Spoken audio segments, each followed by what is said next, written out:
संतप्त मानस शांत हूँ, जिनके गुणों के गान में वे वर्धमान महान जिन विचरे हमारे ध्यान में।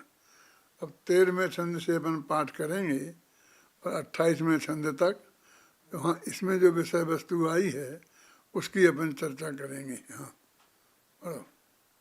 छंद नंबर 13 हाँ। आपकी स्क्रीन पर दिखेगा, आप सभी मिलकर हमारे साथ पाठ करें।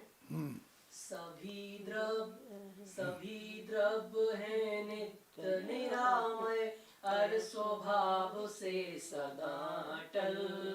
जीव जीव जड़ जड़ रहते हैं, सभी स्वयं में सदा चल।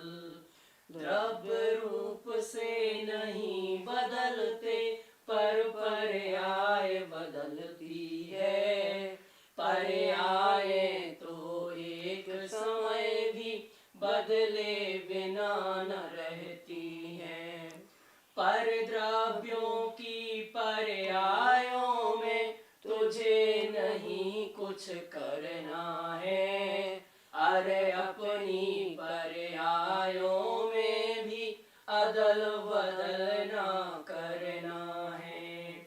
पर मैं अपनी पर्यायों में जो कुछ जैसा होना है, वह अनादि से नक्की है ना, उसमें कुछ भी करना है। अरे किसी के माथे पर कुछ भी करने का भार नहीं। समता भाव न जागेगा जब तक होंगे निर्भर नहीं। समता भाव बिना समाधि भी कभी नहीं हो सकती है, और अकर्ता भाव बिना निर्भर नहीं हो सकते हैं। क्रम नियमित पर्यायों का जब तक श्रद्धान नहीं होगा, जब तक श्रद्धान नहीं होगा, और सम्यक ज्ञान नहीं होगा, तब तक यह आत्म राम कभी रे निर्भार नहीं होगा। यदि निर्भार नहीं होगा तो भव से पार नहीं होगा। अरे शुद्ध उपयोग समाधि जीवन की सम्यक विधि है, और शुद्ध परिणति समाधि में जीवन की अनुपम विधि है। ज्ञान ध्यान आचरण सभी कुछ सहज भाव से होता है। यथा योग व्यवहार आचरण भी तो होता रहता है। सहज समाधि में यह जीवन भर रह सकता है, किंतु मरण तो अंत समय में समय मात्र को होता है। सत श्रद्धा के साथ समाधि रहे निरंतर जीवन भर, और समाधि के साथ मरण हो रहे भावना जीवन भर। रहे प्रवाहित धार निरंतर नित समाधि में सरिता की। अरे निराकुल जीवन मेरे छाप न हो व्याकुलता की। दूर दूर तक दे न दिखाई परछाई आकुलता की। भय चिंता की और विकल्प की शंका की आशंका की। रे चाह नहीं कुछ बात नहीं, माथे पर कोई भार नहीं, सब अपने में ही सीमित है, पर का कोई अधिकार नहीं। सारे संयोग निरर्थक हैं और सभी बदलने वाले हैं, उनसे कुछ भी संबंध नहीं, वे यूं ही जाने वाले हैं। अगले भव सब नक्की ही है, उनके चुनने की बात नहीं, एवं निदान है आर्त ध्यान, उसको करने की बात नहीं। निश्चित क्रम के अनुसार जहाँ भी जाना होगा जाऊंगा, भव से होना है पार बंधुवर, यही भावना भाऊंगा।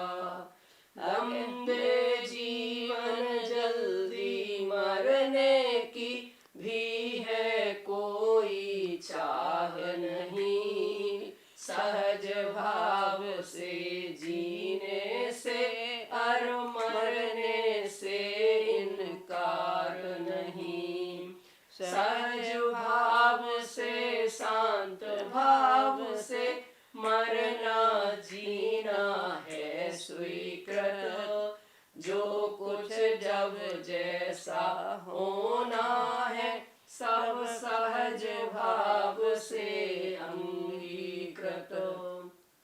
अनुकूलों से अनुराग नहीं, और बीती बातें याद नहीं, अनाचार तो बहुत दूर, अतिचारों की भी बात नहीं। जो कुछ जैसा होने वाला उससे कोई इनकार नहीं, सब सहज भाव से है स्वीकृत, है कोई अन्य प्रकार नहीं। जब केवल ज्ञानी ने तेरे भावी के सब भव देखे हैं, तब इसका अर्थ साफ ही है, भावी भव भी सब निश्चित है।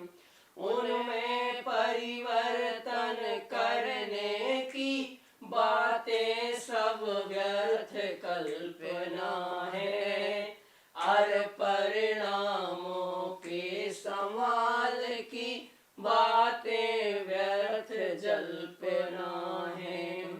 अरे जहाँ भी जाना है उसके अनुसार भाव होंगे, उन भावों के अनुकूल समय पर कर्मों के बंधन होंगे। उन कर्मों में उन भावों में ना कोई फेर फार होगा, कुछ भी करने का भार नहीं, सब सहज भाव से ही होगा। उक्त तथ्य की सहज स्वीकृति ही समाधि है, समता है, कुछ भी करने की किसी तरह की ना कुछ भी आकुलता है। जिस साधक में यह समता है वह लौकिक कष्टों में भी हो तो भी वह अपने अंतर में आनंद में है, आनंद में है। रे समाधि तो सुखमय है, उसमें कष्टों का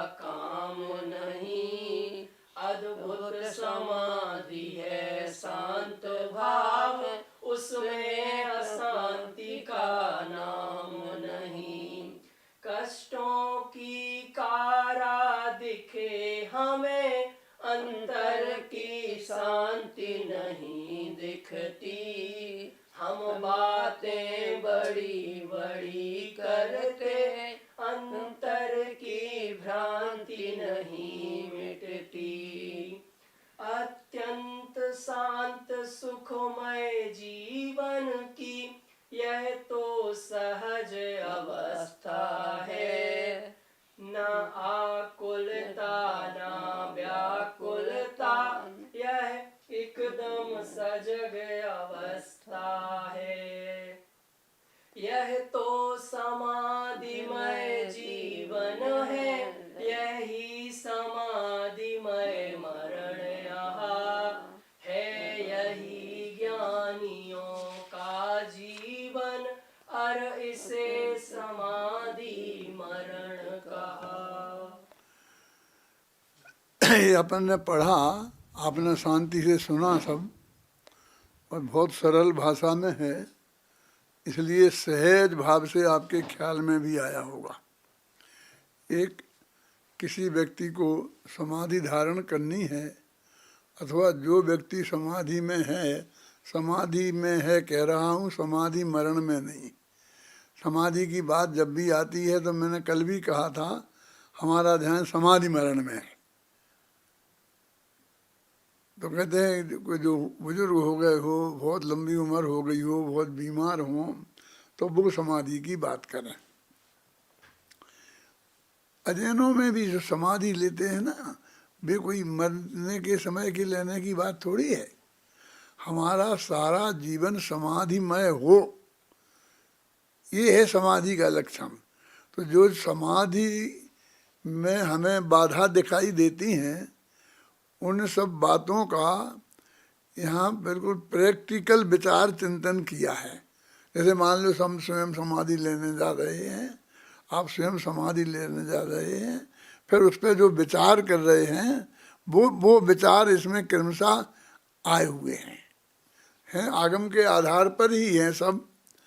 लेकिन सारी जिंदगी अपन ने आगम पढ़ा है ना, तो वो कहते हैं कि वस्तु का स्वरूप हमारे समझ में आना चाहिए, उसके आधार पर समाधि होगी।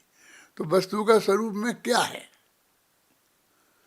तो एक बात तो ये है कि देखो 13वां छंद पढ़ रहा हूं मैं।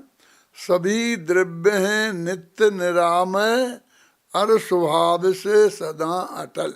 सभी द्रव्य स्वभाव से बिल्कुल अटल हैं, नित्य हैं और निरामय, माने किसी भी प्रकार की विकृतियों से रहित हैं।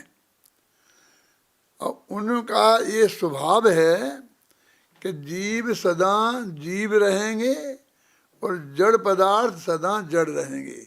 माने जीव बदलकर जड़ नहीं होंगे और जड़ बदलकर जीव नहीं होंगे। माने जीव अजीब नहीं होंगे और अजीब जीव नहीं होंगे। सभी अचल रहेंगे, वैसे ही के वैसे रहेंगे। ये जो समय सार के सर्वशुद्धि ज्ञान अधिकार की 308 से लेकर जो 311 गाथाएं हैं, उनकी अम्बे चंद्राचार्य द्वारा लिखित टीका है। वो टीका की पहली 2 पंक्तियां में ये बात आई है, जिसमें लगा जीवो ही तावत कृमि नियमात्म परिणामयी उत्पद्यमानो जीवा एव नो अजीवा। कि जीव हमेशा अपने कृमि नियमित परिणामों से उत्पन्न होता हुआ जीव ही रहता है, कभी अजीब नहीं होता। और अजीब भी अपने कृमि नियमित परिणामों से रहता हुआ अजीब ही रहता है, कभी जीव नहीं होता। ये क्या कह रहे? जैसे कि सर्राफ की दुकान पर एक किसान आया और उसने कहा कि मुझे मेरे पास ये सोना है, सोने का हार है, तो मैं इसे बेचना चाहता हूँ। ख्याल में आई ना? तो उन्होंने कहा सोने का भाव ये चल रहा है, इसमें जितना सोना होगा उसको तेरी उसकी कीमत मिल जाएगी। तो उसने लिया और अग्नि में डाल दिया उसे। जानते हैं कि उसको संस्कृत में जगतपुट बोलते हैं। वो एक घड़िया होती है सुनार के पास। तो उस सुनार उस घड़िया में वो मैला कुचैला सोना डाल देता है और फिर उसे आग में तपाता है, वो पानी हो जाता है, मैल मैल जल जाता है और सोना सोना रह जाता है। जब तक उसमें मैल होता है तो हरी नीली लपटें उठती हैं, और जब वो बिल्कुल प्योर रह जाता है तो हरी नीली लपटें नहीं उठती हैं। तो वो उसमें डाल दे तो किसान घबराता है कि अरे इसने मेरा हार इसमें डाल दिया, अब वो जल जाएगा, खत्म हो जाएगा, और ये कह देगा मैंने कुछ नहीं जानता तो क्या करूँगा, घबराएगा ना। तो वो कहता है बिल्कुल चिंता मत करो, सोने का स्वभाव जलने का नहीं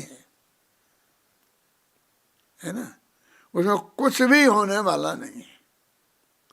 तो आपको ये विश्वास दिला रहे हैं आचार्य देव, समझ लो कि तुम जीव हो, सारे पदार्थ बाहर हैं, वे सब जड़ हैं, पुद्गल हैं शरीर। ये जीव कभी भी बदल के जड़ रूप नहीं होगा, और ये जड़ पदार्थ कभी जीव रूप नहीं। बिल्कुल तुम्हें खतरा करने की जरूरत नहीं है। कि वो कहते हैं कि ये फिर ये बदलेगा नहीं, कि बदलेगा तो, लेकिन इतना नहीं बदलेगा कि जीव बदल के अजीब हो जाए, अजीब इतना नहीं बदलेगा कि वो अजीब बदल के जीव हो जाए। तो एक तो ये पक्की गारंटी आपको द्रव्य स्वभाव की तरफ से देते हैं। फिर ये कहते हैं कि पर्याय स्वभाव है इसका एक, उसका स्वभाव क्या है कि वो निरंतर पलटता रहेगा, वो एक समय भी पलटे बिना नहीं रहेगा। देखो कभी नहीं पलटेगा और एक समय भी पलटे बिना नहीं रहेगा। जैन धर्म के हिसाब से प्रत्येक वस्तु का ऐसा स्वभाव है। जो वो पर्याय है, आकार है, प्रकार है, वो तो बदलेगा ही। वो कब बदलेगा, कब का क्या सवाल है, प्रति समय। देखो यही लिखा ना, सभी द्रव्य हैं नित्य निरामय, हर स्वभाव से सदा अटल, जीव जीव जड़ जड़ रहते हैं, सभी स्वयं में सदा अचल, द्रव्य रूप से नहीं बदलते, पर पर्याय बदलती है, पर्यायें तो एक समय भी बदले बिना न रहती हैं। तुम द्रव्य को बदलना चाहे तो वो बदलेगा नहीं, और पर्याय को बदलने से रोकना चाहे तो वो रुकेगी नहीं। अपना यही है ना, ये डर लगता है कि हमारा द्रव्य हम जीव बल पर बदल ना जाए, और ये लगता है कि हम तो नहीं बदलेंगे तो फिर यहीं पड़े रहेंगे संसार में, मोक्ष में कैसे जाएंगे। हमें मोक्ष में जाना है तो बदलना भी जरूरी है, और बदल के हम जड़ हो जाएं ऐसा बदलना भी नहीं है। तो कहते दो ही बातें वो वस्तु के स्वभाव में हैं, तुझे चिंता करने की जरूरत नहीं है कि समाधि से इसका क्या लेना देना। कि तुझे चिंता है ना कि बदल के कोई जड़ ना हो जाए और बदले संसार से मोक्ष हो जाए, तो दो चीजें चाहता है ना, तो दोनों की गारंटी वस्तु के स्वभाव में पड़ी है। इसलिए ये तेरे को जानना बहुत जरूरी है। काय के लिए, समता भाव लाने के लिए। समाधि माने समता भाव। हमारे चित्त में समता भाव आदि सागर, उसका नाम समाधि है। तो इसके लिए दो बातें बहुत जरूरी हैं। अब आप लोग विद्वान लोग 3-4 दिन से वो नागपुर की गोष्ठी में माथा पच्ची कर रहे हो ना, इतनी बात समझने समझाने की है कि वो द्रव्य रूप से कभी बदलेगा नहीं, और पर्याय एक समय बदले बिना रहेगी नहीं। और अपने यहाँ तो नियम है, तुम्हारी बात के चक्कर कर रहा हूँ थोड़ी अमेरिका वालों की छोड़कर, कि सर्वथा शब्द यदि अपेक्षा लगा दो तो सब जगह लगा सकते हो। ही माने सर्वथा ही तो है कि वस्तु द्रव्य स्वभाव से कभी पलटती नहीं, कभी भी सर्वथा पलटती नहीं, कोई दिक्कत नहीं है। और वस्तु पर्याय स्वभाव से एक समय भी पलटे बिना रहती नहीं। दोनों जगह सर्वथा लगाओ, ही लगाओ। दृढ़ता लाने के लिए सर्वथा और ही लगाना पड़ता है ना। देखो अब ये कहते हैं फिर एक काम हो गया, सॉलिड जमीन तो बन गई। हमें समता भाव चाहिए ना, क्या अखिल समता भाव चाहिए। तो इसमें दो बातों में हमारी चित्त में समता भाव भंग होता है। कौन सा? कि हम खत्म ना हो जाएं और हमें इस संसार से मोक्ष में जाना है। यदि पर्याय नहीं पलटेगी तो हम संसार में ही रह जाएंगे, मोक्ष नहीं जा पाएंगे। और द्रव्य स्वभाव पलट गया तो हम ही खत्म हो जाएंगे, फिर मोक्ष में जाएगा कौन? वस्तु स्वभाव की तरफ से कि तुझको इस बात की गारंटी है। क्या? सभी द्रव्य हैं नित्य निरामय, अर स्वभाव से सदा अटल। जीव जीव जड़ जड़ रहते हैं, सभी स्वयं में सदा अचल। द्रव्य रूप से नहीं बदलते, पर पर्याय बदलती है। पर्यायें तो एक समय भी बदले बिना न रहती हैं। बिल्कुल इसमें अर्थ करने की जरूरत है क्या? देखो कितना स्पष्ट है, इतनी सरल भाषा है कि बिल्कुल समझ में आती है। अब ये कहते हैं कि जो कुछ भी काम होता है ना, बदला बदली होती है, पर्याय प्रति समय बदलती है। तो जो काम माने कार्य, कार्य माने पर्याय, पर्याय में ही कार्य होता है। अब तेरे माथे पर कार्य का बोझा है तो उसे हमें खत्म करना है। समता भाव की प्राप्ति के लिए क्या क्या चीजें बाधक हैं, उनका क्या क्या समाधान जनवाणी में मौजूद है। हिमांशु बात ख्याल में आ रही ना? वो बता रहे वो कह रहे हैं पर द्रव्यों की पर्यायों में तुझे नहीं कुछ करना है। कि एक पर द्रव्य का तो एक द्रव्य करता हरता है ही नहीं, तो पर द्रव्य की पर्यायों में तो तेरे को कुछ करना ही नहीं है। कितना बड़ा काम हमारे माथे से एक सेकंड में उतर गया। ये दुनिया में द्रव्य तो अनंत है ना, मोटा नहीं। ये अनंत द्रव्य इस दुनिया में हैं और उनके हमें ये करना ये करना ये करना। तो कहते पर द्रव्यों की पर्यायों में तुझे नहीं कुछ करना है, और अपनी पर्यायों में भी अदल बदल ना करना है। अब अपनी पर्यायों में बदला बदली नहीं करनी है। अब के पर्याय बदली तो नहीं करना, करना तो तेरे को ही है। पर्यायों को करेगा तो तू ही, लेकिन वो सहज भाव से होंगी। ख्याल में है ना? माने दो ही तरह की बातें होती कि पर में कुछ करना, तो पर में तुझे कुछ करना नहीं है, और अपनी पर्यायों में भी अदला बदली करना नहीं है। पर में अपनी पर्यायों में जो कुछ जैसा होना है वह अनादि से नक्की है, ना उसमें कुछ भी करना है। ये वस्तु का स्वरूप है, ये वस्तु में पड़ी है ये बात, इसमें तेरे को कुछ नहीं करना है। ये बात आपके ख्याल में आती है ना? पूज्य गुरुदेव श्री के तत्व ज्ञान को आपने इतना सुना समझा है, तो ये बहुत मैं तो बातें आपको याद दिला रहा हूँ। इतनी तो आप जानते हो ना, पर द्रव्यों में कुछ करना नहीं है और अपनी पर्यायों में बदला बदली नहीं करनी है। लेकिन पर्याय करनी तो हैं कि वो तो होती हैं। अपने बच्चे को हमें पाल पोस के बड़ा करना है। क्या करना है कि कम से कम 25 वर्ष का हो जाए, तो 25 वर्ष में हो जाएगा वो 25 वर्ष का। तो ये क्या करना है? 5 वर्ष में तो 25 वर्ष का तुम कर नहीं सकता अल्टा पलटी, अब 25 वर्ष में तो 25 का हो ही जाएगा। देखो अब तेरे माथे पे कुछ काम नहीं रहा। वस्तु की व्यवस्था की तरफ से ये बात है, इसमें अभी कर्म वरम नहीं आए कहीं, इसमें देवसास गुरु भी नहीं आए बीच में, घबराना नहीं। देवसास गुरु से अपन ने ये बात समझी जरूर है, लेकिन इतना नक्की तो वस्तु में है ना कि अरे किसी के माथे पर कुछ भी करने का भार नहीं। ये निष्कर्ष है इसका। अब ये पंक्तियां आप पढ़ते जाओ तो कितनी स्पष्ट बात कही हुई है, पद में गद्य जैसी है। किसी भी के माथे पे कुछ भी करने का भार नहीं है। देखो ये बातें ज्ञान में तो सहज आती हैं, स्वीकृत होना बहुत कठिन है। समता भाव न जागेगा जब तक होंगे निर्भर नहीं।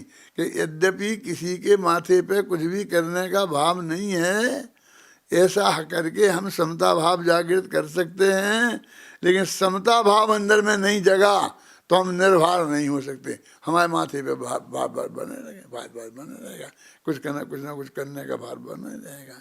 अब रेलवे स्टेशन पर खड़े हैं और गाड़ी 3 घंटा लेट है, आप उसको जल्दी लाने में के लिए क्या कर सकते हैं? है आपके हाथ में कुछ? वो बाबू जो जिससे आप बार बार जाके पूछते हैं कितनी लेट है, कितनी लेट है, जल्दी नहीं, उसके हाथ में क्या है? वो तो सिर्फ जानता होगा तो बता सकता है जितनी बस बात है। अब कुछ भी बदला बदली नहीं कर, फिर व्यर्थ की आकुलता करने से क्या बात है? जितनी लेट है इतनी है, जो सब समय पे आएगी वो आएगी। ऐसी हर पर्याय का, हर वस्तु के स्वरूप में हर एक की नियम है निश्चित। अब तो जब तक समता भाव तेरे अंदर नहीं आएगा तो तू निर्भर नहीं होगा। इसलिए समता भाव बिना समाधि भी कभी नहीं हो सकती है। शांत भाव से मैं अपने आत्मा का ध्यान करूं कि एक बस बातें मत करो। जब तक ऐसा सिद्धांत नहीं होगा तो शांत भाव आएगा ही नहीं, समता भाव आएगा ही नहीं, तो समाधि कैसे हो जाएगी? 1000 बातें तो अपने माथे पे ले रखी हैं कि मुझे ये करना है, ये करना है, ये करना है, ये करना है। क्यों? इतने विकल्प ले रखे हैं और फिर कहता मैं थोड़े सामायिक कर लूँ। क्या सामायिक करेगा तुम?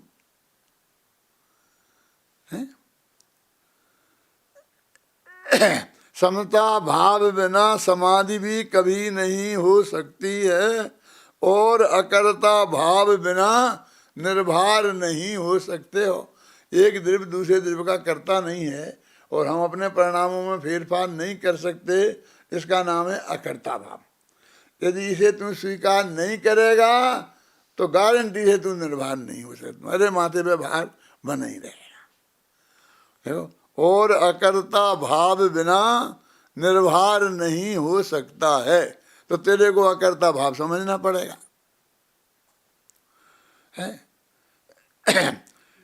अब वो कहते हैं कृमि नियमित पर्यायों का जब तक सिद्धांत नहीं होगा, जब तक सिद्धांत नहीं होगा और सम्यक ज्ञान नहीं होगा, तब तक यह आत्म राम कभी भी रे निर्भर नहीं होगा।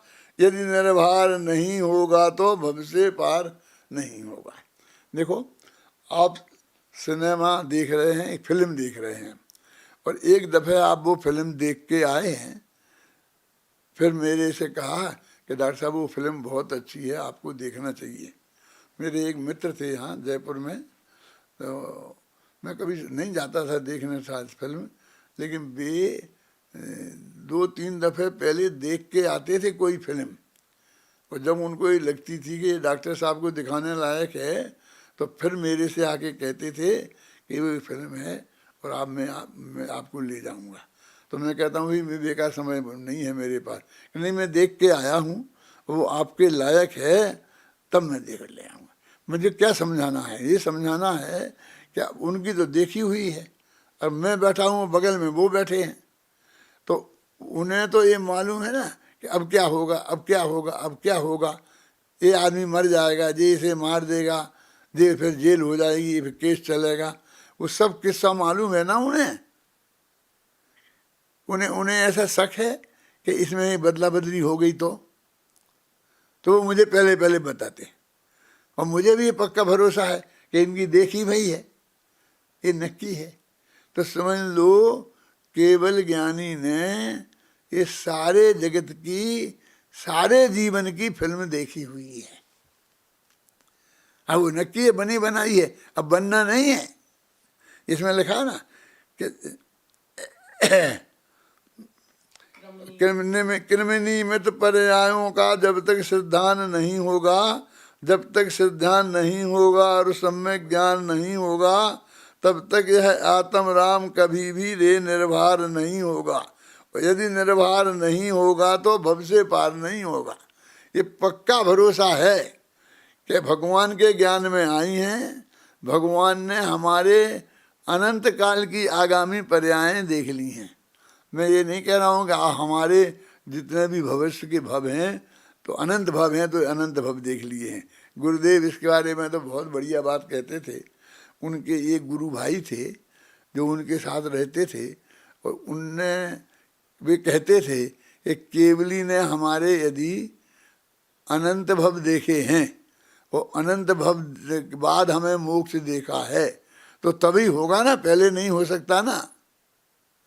तो गुरुदेव ने कह सुनाते थे कि मुझे ये बात जचती नहीं थी, लेकिन मैं शांति भाव से सुन लेता था और बात टल जाती थी।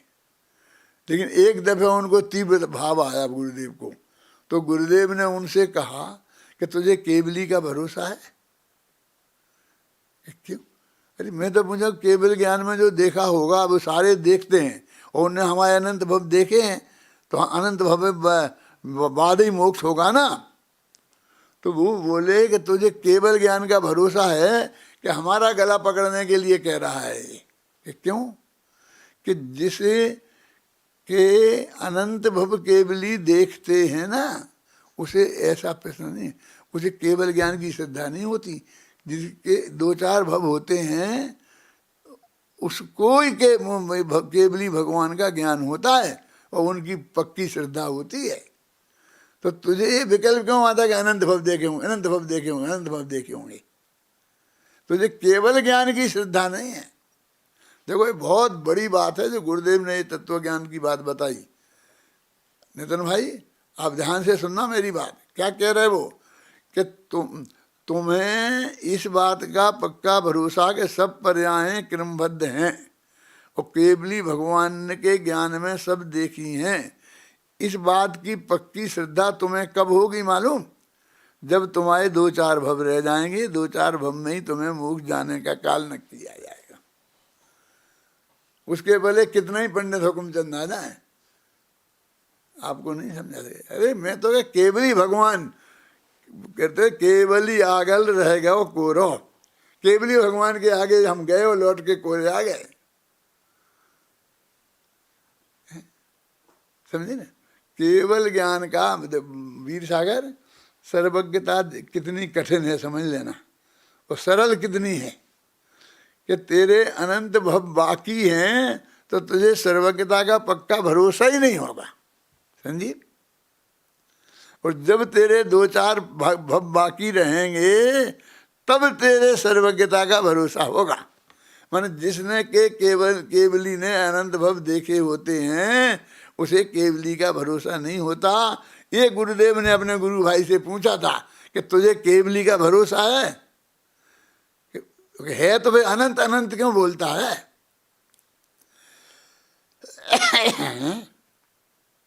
मैंने आपसे कई दफे कहा ना, ऊंचे भव में, ऊंचे स्वर्ग में, ऊंचे स्वर्ग जाने का तुमको लोभ क्यों होता है? इतना लंबा काल है उस ऊपर स्वर्गों में, तो इतना लंबे काल तक तुम्हें संसार में रहने की गुंजाइश है। तुम्हें अभी इतने संसार में रहने का लगता है अच्छा, इतने दिनों बाद मोक्ष होगा तो चलेगा? क्यों शांति कुमार मनोहत, चलेगा कि जल्दी चलना है? तो इसलिए तुम्हें स्वर्ग में कहाँ सुख है? दुख ही दुख है, और मतलब सुख भी हो थोड़ा बहुत, तो मोक्ष के सामने तो कुछ नहीं है। तो वो लंबी आयु तेरे मोक्ष को तो दूर कर रही है।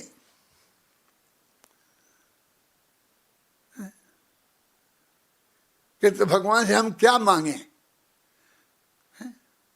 क्योंकि सब कुछ नक्की है, जो संयोग हमें मिलने हैं वो सब अनंत काल पहले से नक्की है। शांति अनंत काल पहले से नक्की हैं और उनमें कोई बदला बदली नहीं हो सकती।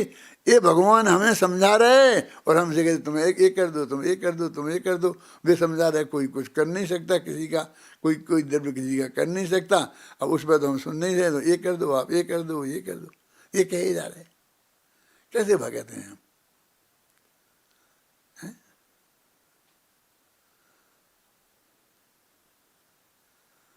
कोई एक देव का भला बुरा नहीं कर सकता, ये नहीं कर, ये सब बातें हैं, ये समझ में ना। तो ये बात है कि क्या कह रहे तुम, क्या कह रहे भगवान से? क्या आप भी नहीं कहते भगवान से ऐसी कही जाती है क्या? कि क्या कही जाती है कि तुम करते हो? उन्हें कर्ता कहा जाएगा? क्यों? समदृष्टि भगत क्या कहेगा? बोलो। अपने एक बहुत बड़े विद्वान ने मेरे से की, ऐसे कैसे कहें कि आप कुछ नहीं करते हो?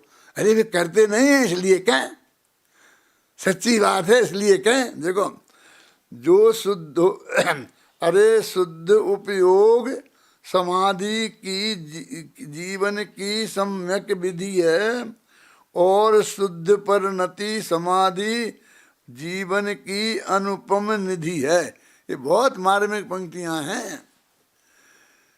जब कुछ काम ही नहीं रह गया इस जगत में, कुछ करना ही नहीं है मुझे, ऐसी हमारी श्रद्धा में पक्की बात हो गई और समता भाव जागृत हो गया, तो उपयोग आत्मा में जाए बिना कैसे रहेगा? तो शुद्धोपयोग प्राप्त करने की ये विधि है। तू पहले आगम के आधार से, गुरुदेव की वाणी के आधार से, अनंत भगवान की दिव्य धुनी के आधार से ये निर्णय कर कि मेरे माथे पे कुछ भार नहीं है, मुझे कुछ नहीं करना है, बस तू के स्वभाव में जो होना है वो नक्की है, जिस विधि से होना है वो नक्की है, ना उस विधि में कुछ फेरफार संभव है, ना उस पर्याय में कुछ फेरफार संभव है। तो फिर तब तेरे को समता भाव जगेगा, तब शुद्धोपयोग होगा। इसलिए समाधि का और शुद्धोपयोग एक ही बात ही है। ये शुद्धोपयोग, ये समाधि की अनुपम विधि है, ये विधि है। और तीन कसाय के अभाव रूप जो छठवें गुणस्थान में शुद्ध परिणति होती है, वो समाधि की अनुपम निधि है। ये तेरा चक्रवर्तित्व का खजाना है। भले ही उपयोग बाहर आ जाए, वो शुद्धोपयोग के काल में भी तीन कसाय के अभाव रूप शुद्ध परिणति होती है, और बाहर भी उपयोग रहे, आहार के लिए जाएं, समय साल लिख रहे हों, उस वक्त भी होती है शुद्ध परिणति। तो ये तो तेरी पूरी असली संपत्ति है, ये समाधि है। यदि तू इसमें है तो तू समाधिमय ही है। इसलिए वो छठवें गुणस्थान वाले मुनिराज को आप 19 नहीं, शुभोपयोगी मुनिराज की बात बीच में आती है तो हमारा ऐसे मुंह पिचक जाता है। वे उनके तीन कसाय के अभाव से इतनी शुद्ध परिणति है। ये करुणानि योग के पंडित जी यहाँ बैठे हैं, संजीव करुणानि योग का विद्वान है, और भी जो बैठे हों, मैं उनसे कहना चाहता हूँ कि ये तुम्हारे बिंद विच्छुत्ति वगैरह जो शास्त्र में बताई हैं, वो परिणति के हिसाब से बताई हैं।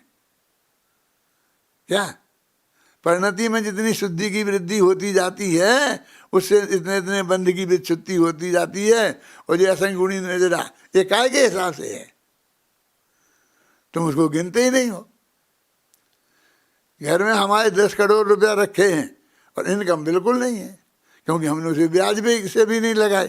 कि क्या करें, गवर्नमेंट कोई ब्याज ही नहीं देती, 2% बताती है, तो हम काय को लगाएं? हम तो हमारे तो घर में ही रखे, इनकम बिल्कुल नहीं है और संपत्ति इतनी है। तो तेरा बढ़ापन तेरा काय से है?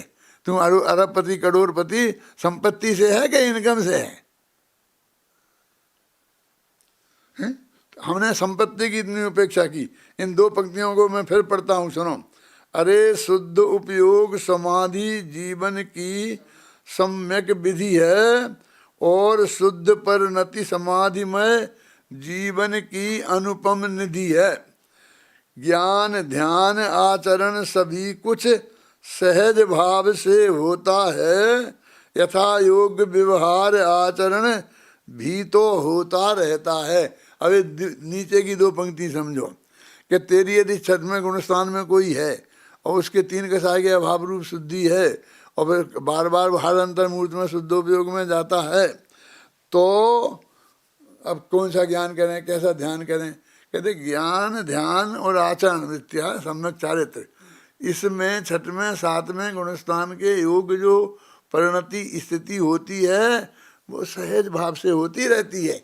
उसमें तेरे को चिंता करने की बिल्कुल जरूरत नहीं है, तुझे विकल्प पूर्वक उसमें कुछ नहीं करना है। देखो, ज्ञान ध्यान आचरण सभी कुछ सहज भाव से होता है, और यथा योग व्यवहार, के व्यवहार तो बताना पड़ेगा कि यथा योग व्यवहार आचरण भी तो होता रहता है, वो भी होता रहता है। जितना शुभ भाव शुद्ध भाव जो होना है सब होता रहेगा, समझे ना।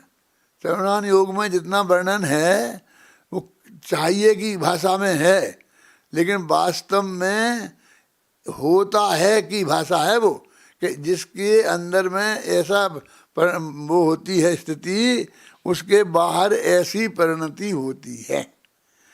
छठवें गुणस्थान में मुनिराज को आहार करने के लिए इस विधि से जाना चाहिए, चाहिए माहिए नहीं है। छठवें गुणस्थान वाले मुनिराज आहार के लिए निकलते हैं तो वे इस प्रकार निकलते हैं, वो सहज प्रक्रिया है। क्यों? आपको मलमूत्र सेपन करने जाना है, पेशाब करने जाना है, लेटरिन जाना है, तो भी आप विधि बता दो, तरकीब बता दो ना कि भाई हम कैसे जाएं। अरे अब तेरे को पेशाब लगेगी तो क्या क्या क्या विधि बताना है, तू जाना बाथरूम में बैठ जाना, पेशाब हो जाएगी। उसमें क्या विधि बताना मुझे बताओ तो, उस लेटरिन में जाने के लिए क्या विधि बताना। हम ऐसे कुछ मानते हैं ना, क्या मुझे सांस लेने के लिए, वो सांस निकालने के लिए क्या करना है, बोलो फिर सकर। अरे सांस निकलती रहेगी, जाती रहेगी, आती रहेगी, सहज तुम स्वस्थ है तो सांस तो आती जाती। मैं सो गया और सांस नहीं आई, अंदर रह गई अटक के, तो क्या होगा? हैं कि नहीं नहीं, वो तो आएगी, आती रहेगी, जाती रहेगी। एक बीमारी ऐसी होती है कि सोते सोते में अपनी सांस रुक जाती है। तो बीमारी का नाम मुझे मालूम नहीं है, लेकिन बीमारी मुझे है। वो डॉक्टर ने पकड़ ली, मैं दक्षिण भारत में गया था। वो कहाँ गए थे परमात्मा, क्या नाम है जगह का? बेलूर में। तो स्लीपिंग एपनिया उस बीमारी का नाम है। तो डॉक्टर ने मेरी पकड़ ली। मैं कहेगा नहीं नहीं मेरे को कुछ नहीं है, मेरे को कुछ नहीं है। वो कहे नहीं है आपको। तो उसने मशीनें लगा के जांच करी, तो एक दफ़े जो एक मिनट में 4 दफ़े मेरी सांस बीच में रुक जाती थी। क्या? और ज़्यादा देर को रुक जाए तो खेल खत्म। तो उसने सारी जांचें करा करके एक मशीन दिलाई, खरीदी बाजार से। और वो मशीन को मैं रात में सोता हूँ तो ऐसा लगा के सोता हूँ कि जब भी वो सांस रुकेगी तो मशीन धक्का लगा के सांस को चला देगी। अरे है बीमारी। तो तुम्हें 24 घंटे तो नहीं करना पड़ता ना वैसा, मुझे भी नहीं करना पड़ता था ना वैसा, कि मेरे सांस लेने के लिए तुम्हें क्या करना पड़ता है, बोलो क्या ट्रेनिंग लेनी पड़ती है? रामदेव बाबा के पास जाना पड़ता है कुछ? उस सहज तुम्हारी सांस चलती है ना, तो समाधि में सब जो तुम्हारा चरणानुयोग के अनुसार जो विधि है वो व्यवहार सब संपन्न होता है। देखा अरे शुद्ध उपयोग समाधि जीवन की सम्यक विधि है, और शुद्ध परिणति समाधिमय जीवन की अनुपम निधि है। ज्ञान ध्यान आचरण सभी कुछ सहज भाव से होता है, यथा योग्य व्यवहार आचरण भी तो होता रहता है। देखो अब मेरे क्या करना, क्या बोझा है तेरे माथे पे? नहीं साहब ये तो करना पड़ेगा, सच्चे मुनि दशा लेनी है तो ये तो करना पड़ेगा, ये करना, ये पड़ेगा मरेगा। जब तक तेरे दिमाग में ये बात घुस रही है तब तक तेरा कुछ काम होने वाला नहीं है। देखो सहज समाधि मय यह जीवन भर रह सकता है। देखो बहुत मार्मिक बात है ये। सहज समाधि मय यह जीवन भर रह सकता है। तूने यदि ऐसी समता भाव जागृत हो जाए, तुझे अंदर में ये श्रद्धा हो जाए पक्की अतुल भाई, तो तुम सारे जीवन भर, फिर मरने के समय हमें समाधि मरण क्यों करना? मरने के समय समाधि मरण की बात क्यों करना? सारे जीवन में इसमें हमें क्या दिक्कत है कि साहब तुम कहते हो सारे जीवन भर, तो मरते जब तो हम दूध छोड़ देते हैं, पानी छोड़ देते हैं, ये को छोड़ देते हैं, वो छोड़ देते हैं, तो सब छोड़ दें। लेकिन किसने कही है कि छोड़ देना समाधि है? तूने समाधि का सही स्वरूप नहीं समझा तो मैं क्या करूं? समाधि का जब स्वरूप मैंने ऊपर एक पेज पढ़ा ना, पूरा 5 छंद, वो 5 छंद में जो बताया आपको वो है। और ये भी मैंने अपने आप लिखा है, मतलब सारे जिंदगी भर का आगम का अभ्यास तो है ही, और प्रैक्टिकल भी मैं निरंतर उसी में रहता हूँ। मेरी श्रद्धा बहुत पक्की ऐसी है, लेकिन वो मैंने लिखा है, ऐसा ऐसा लिखते गया हूँ। मुझे यहाँ वहाँ देखने की जरूरत नहीं पड़ी, सोचने की। देखो अब ये जो मैं छंदा पढ़ रहा हूँ वो बहुत मार्मिक है, इस बच्चे से भी पढ़वा सकता हूँ अपने आराम लेने के लिए। फिर पढ़े 18वां। लेकिन सहज समाधि मय जीवन, जीवन भर रह सकता है, किंतु मरण तो अंत समय में समय मात्र को होता है। सत श्रद्धा के साथ समाधि रहे निरंतर जीवन भर, अर समाधि के साथ मरण हो रहे भावना जीवन भर। तो ये कह रहे हैं कि ऐसी श्रद्धा के साथ सारा जीवन, हमारे 10 साल बाकी हो, 15 साल बाकी हो, हम आज से हम समाधि में रह सकते हैं। अब कैसा वो साहब शास्त्र में आती है 12 साल की होती है, फलानी साल की होती है, होती मुंडियाजों की, मैं उसकी कोई ऐतराज़ नहीं करता हूँ। लेकिन ये समाधिमय जीवन है, ये निरंतर रह सकता है, लेकिन मरण तो एक समय को आएगा ना, अंत समय में। तो इसको हम समाधि मरण कैसे, पूरे को समाधि मरण कह दिया तुमने, समाधि को मरण के साथ जोड़ दिया, तो वो अंत समय की चीज हो गई। जो जीवन भर की चीज थी, हमने उसे अंत समय की चीज बना दी। देखो, सत्य श्रद्धा के साथ समाधि रहे निरंतर जीवन भर, अर समाधि के साथ मरण हो रहे भावना जीवन भर। जीवन भर ये भावना रहे कि मेरा जब भी मरण हो समाधि के साथ हो। ये पंडित जी टोडरमल जी थे ना, उनके एक लड़के थे पंडित गुमानी राव, वो भी टोडरमल जी जैसे ही विद्वान थे। तो उन्होंने समाधि मरण लिखा है ना। तो वो समाधि मरण में ये बात उन्होंने लिखी कि भाई तो मरण की बात हम तो क्या करें। तो कहते समाधि के साथ मेरा मरण हो, ऐसी भावना तो जीवन भर रह सकती है। उनने लिख देखो,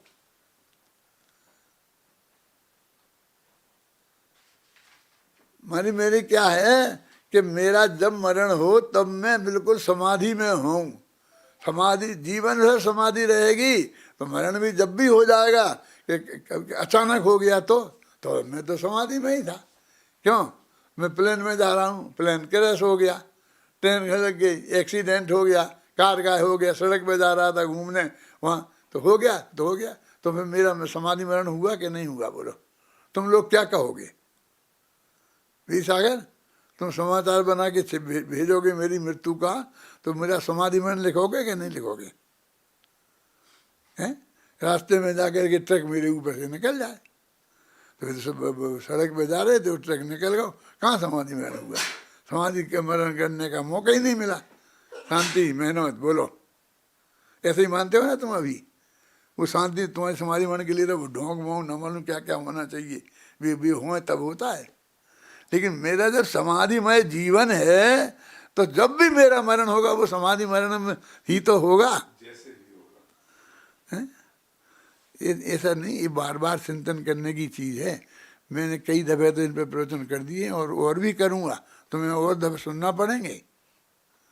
मैं तुम्हें छोड़ने वाला नहीं, तुम मुझे सुनाना जब मैं इसके लायक नहीं रहूं तब, लेकिन तब तक मैं तुम्हें सुनाऊंगा। क्या देखो सहज समाधि मय जीवन, जीवन भर रह सकता है, किंतु मरण तो अंत समय में समय मात्र को होता है।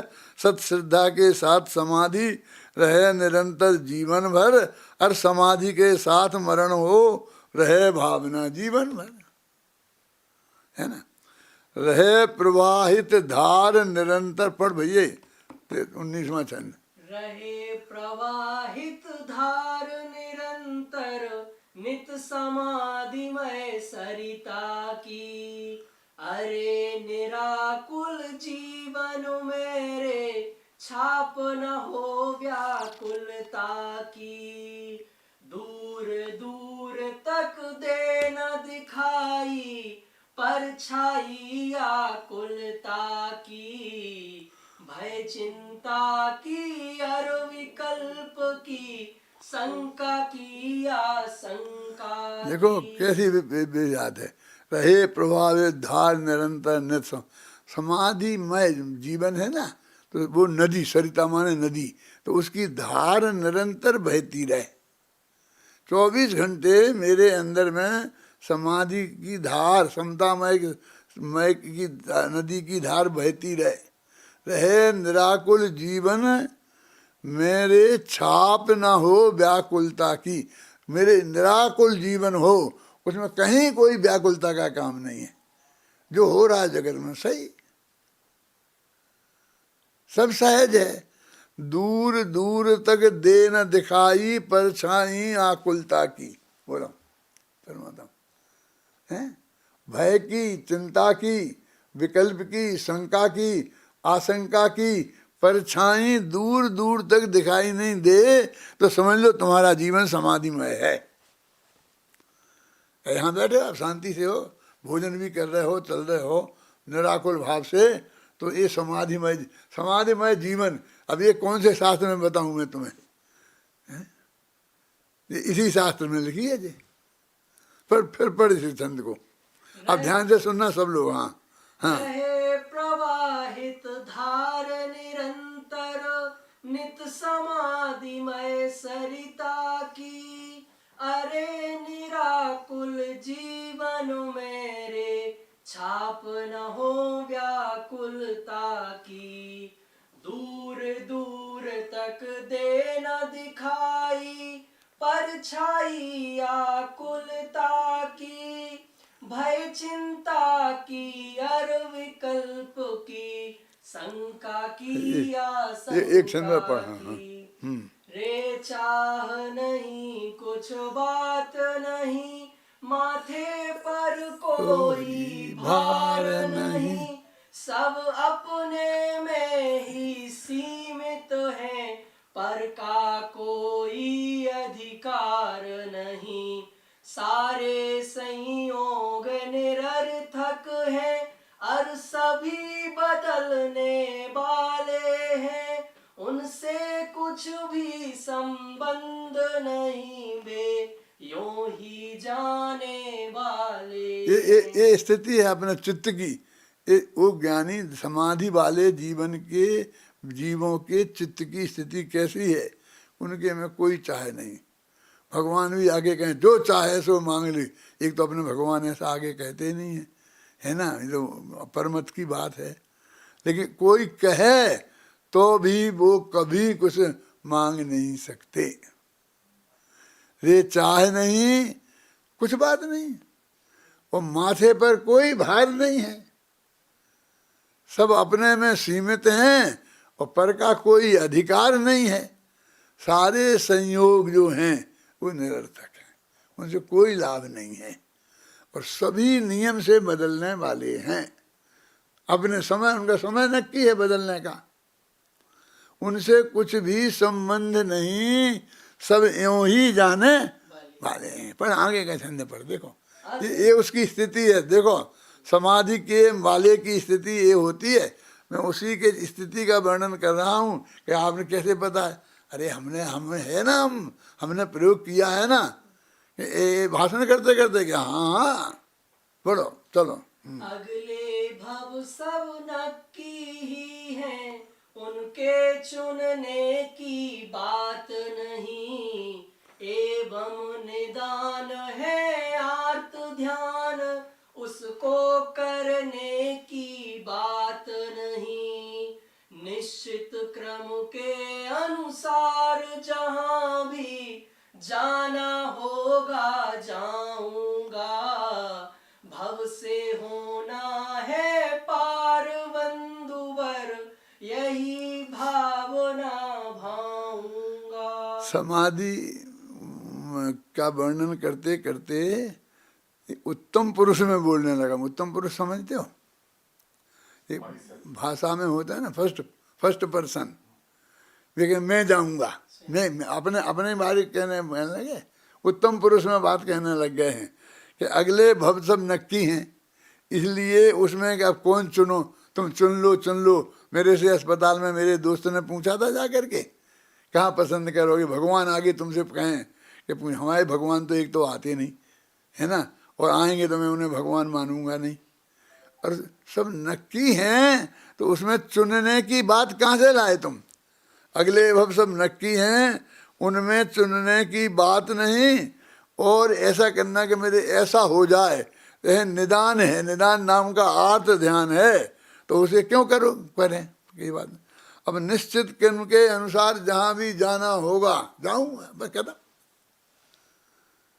इस पंक्ति में कितनी दम है, निश्चित कर्म के अनुसार जहां भी जाना होगा जाऊंगा, और भव से होना है पार, बंधुवर यही भावना भाऊंगा। यदि भावना भाने का मौका आएगा तो मुझे तो संसार समुद्र से पार होना है, बस इतनी ही बात भावना है, और कुछ नहीं, कोई मांग नहीं, किसी नहीं। सब चक्रवर्ती आगे बैठा हो कि तुम्हें चाहिए जो मेरे से मांग लो, कि तुम है क्या मांगना है, किससे मांगना? ये मांगने की बात मेरे से मत करो। पढ़ो, आगे पढ़ो, ये आगे का छंद बहुत मार्मिक है, पढ़ो। मैं 28 छंद तक पढ़ना चाहता हूँ, और अभी 10 बज गए हैं। कभी है परमिशन आप लोगों की 5-10 मिनट की? हैं क्यों अतुल, चलाऊं कि बंद कर दूं? पढ़ तू तो पढ़। हाँ।